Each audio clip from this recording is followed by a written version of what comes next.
This is the electronic voting machine, the EVM, which the Election Commission uses for conduct of elections to the state assemblies and the parliament in the country. EVM basically consists of two parts. This is the control unit, the CU, and this is the ballot unit, this is the BU. Now, what happens is the ballot unit is kept in the voting compartment. This is the voting compartment so that we have secrecy of vote here in the country. So along with this, along with the EVM, now we have the VVPAT, that is the voter verifiable paper audit trail, which is a new entrant on the election framework. Now basically the ballot unit contains the ballot paper which has the serial number, the name and the symbol of the candidate.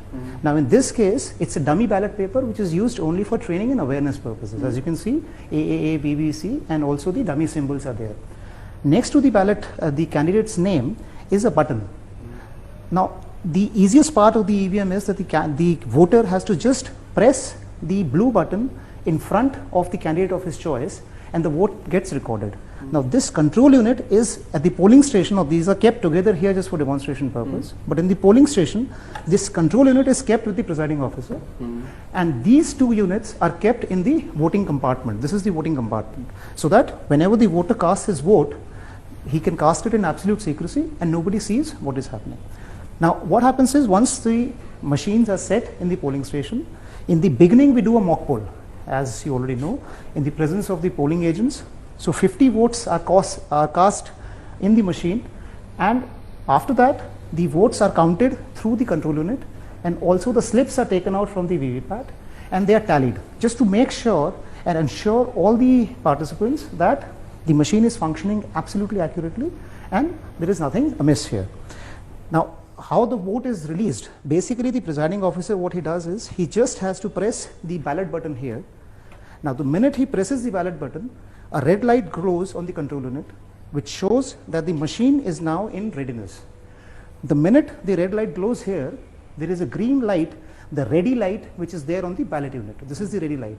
This light shows that now this ballot unit can accept the signal for the particular vote to be cast.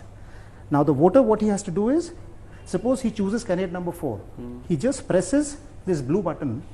The minute he presses this, a red light glows here, and along with it, simultaneously, we have the slip which gets printed in the VVPAT, and it is visible through this transparent window for 7 seconds. And simultaneously, there is this beep sound which says that the vote has been recorded successfully in the control unit, and the slip falls into the ballot slips compartment here, which on the poll day is completely sealed and not accessible to anybody.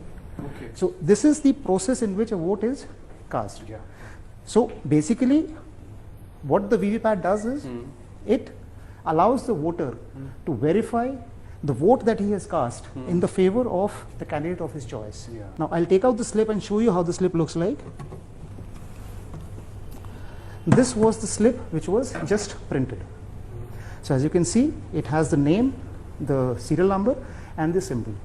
So these slips can be counted to verify the electronic result which is stored here, but that can be done under certain circumstances only. So one of those circumstances is that in case somebody, the candidate or his agent, requests a returning officer under section 56T for a recount, the commission has also mandated a mandatory verification of one polling station for every constituency to do a verification of the slip count with the electronic count which is there in the CU.